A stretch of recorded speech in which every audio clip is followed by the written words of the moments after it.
Hello,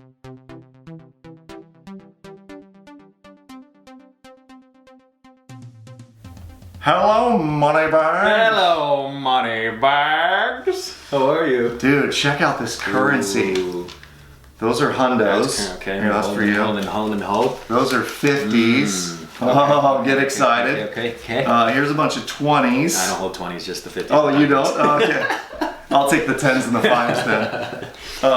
And the ones, we just burn those in the furnace like Scrooge McDuck.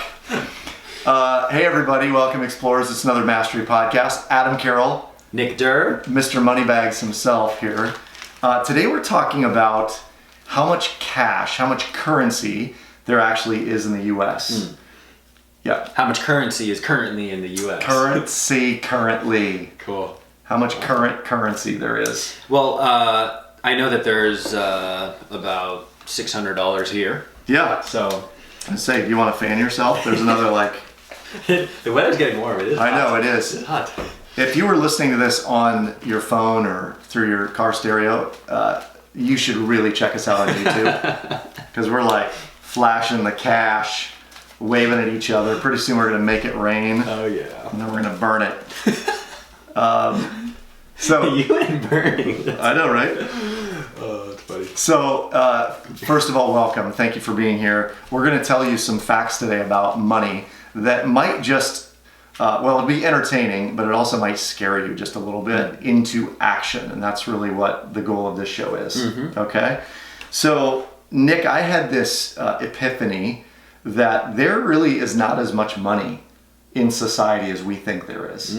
Okay. Now, I was gonna say, what had you?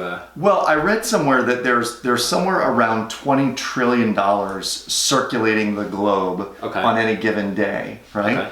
But out of the 20 trillion, only somewhere between 2 and 4% of that is in cash, coin, and currency. The rest, what would the rest be? Ones and zeros. Yeah, right. It's all digital. Yeah, that's crazy. All digital. So what I started digging into was how much money is there actually? And what I'm talking about when I say money, I'm talking about what's called narrow money, or M1. M1 would be dollar bills, y'all. $100 bills, y'all.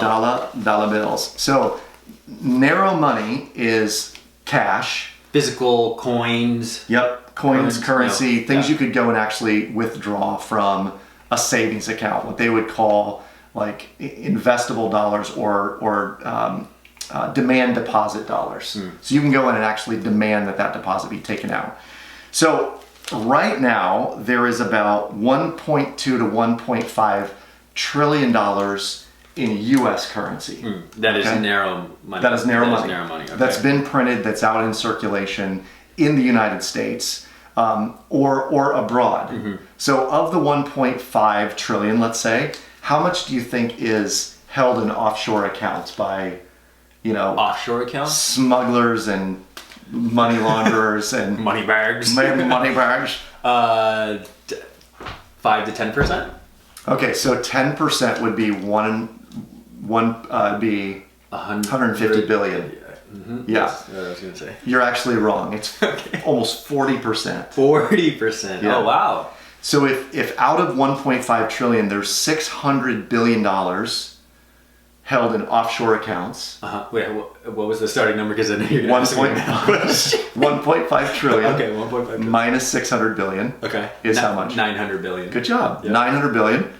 Now, out of the 900 billion, there is a percentage of that is probably already held in safes at home. Okay. Like it's part of this fix, right? That's here.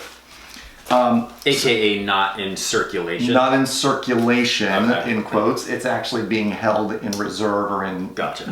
Okay. like it's in stashes. Yeah. Let's call it. Okay, so out of that, let's say there is, do not put money in your mouth. That's disgusting. It was a money stash. Oh, that was a stash. Yeah. I like it. Money stash. So where was I? We were talking about, so there's, you said there's a percentage that is actually in safes. Yes. Yeah. And that percentage of the 900 billion, let's call it about $300 billion. Okay. Okay. In the safes. Yep. So that's Okay. about 30%, a little bit over. Okay. So that leaves 900 minus 300. 600 $600 billion. And there are 330 million people in the United States. Okay. So if 600 billion is circulating, and now we're not even keeping track of how much is in, we said 300 billion is in safes. Yep. There's an amount that's actually out there in circulation right now. And then there's an amount that the banks and credit unions and other financials hold. So let's assume that there's about, let's say $450 billion that is in financial institutions right now. Okay. Divide that by 330 million people, and you come up with roughly, $1,600. let's say, Yeah. right? Yeah. 14 to 1,600 bucks 14 to for 16. every man, woman, and child in the U.S. So I'm going to paint a picture for you. Something happens to our debit and credit card system, and you're no longer able to use your debit or credit card to buy gas, to buy groceries, none of it. Okay. What will happen? I would need to go to the ATM or a bank to withdraw cash. Yes. And in every ATM, guesstimate, how much do you think is in there in cash? That's a good question. 20 grand? Okay. 10 grand? You're probably close. I would say somewhere between 15 and 20 is probably a good guess. And it depends on the machine and where it is and all that kind of stuff. Some of them have very, very limited amount. Yep. But one of the most expensive things for a bank to do is actually to provide cash for the ATM machine. Like there is an expense to providing that cash in an ATM. Okay. So what would happen is you'd use the ATM machines would run out, and then what? And then what? So, like for me personally, so I would get the $1,400 to $1,600 if I couldn't even withdraw that much money from You the couldn't, ATM. because an ATM limit is $200, right? Yeah, then I need to go to the bank. Right. Yeah. And you'll notice that there are some banks now that are saying maximum cash withdrawal is X amount. Yeah. Right? Otherwise, they're going to give it to you in a cashier's check, which is not cash or currency. It is also zeros and ones. Gotcha. Right? So what will happen, long story short, is there will be a run on financial institutions. All of the cash that can be withdrawn will be withdrawn, and banks and credit unions and other financials will literally have to shut their doors for a period of time. Or they will substantially reduce the amount that you can withdraw to make sure that it's still there. Right? So I predict that would probably go within 7 to 10 days. All the currency in the US would be pulled from financials. And here's why this is important and what I want to scare you into. What I would encourage you to do is go to your bank or credit union, and I want you to pull out some amount of money in 20s, and I want you to hold that money in 20s at home in somewhere safe, okay?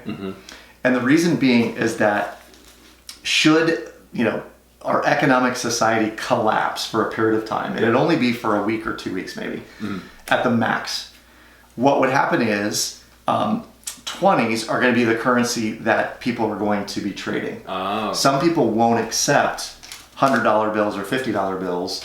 They'll all want 20s because it's easier to exchange it. Yeah. Yep. Oh, interesting. So some of you may think, I'm just going to go get big bills, but I encourage you, go get a number of 20s and keep those on hand. So I take back what I said at the beginning of the episode. I'll take the 20s and you There you go. I'll take the hundreds. Right. Wow, very interesting. All this from an epiphany, Adam. It is, right? Kind of amazing. Yeah. So our challenge to you is this. If you don't have cash at home, any kind of cash reserves, it's time.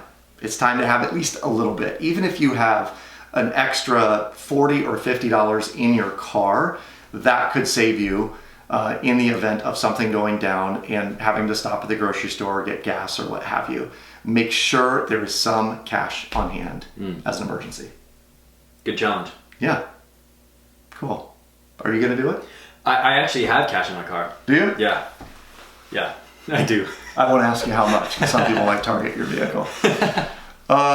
This is good. All right, so stay tuned for the next show. We have some very cool things happening over the next week or two that you'll definitely want to know about.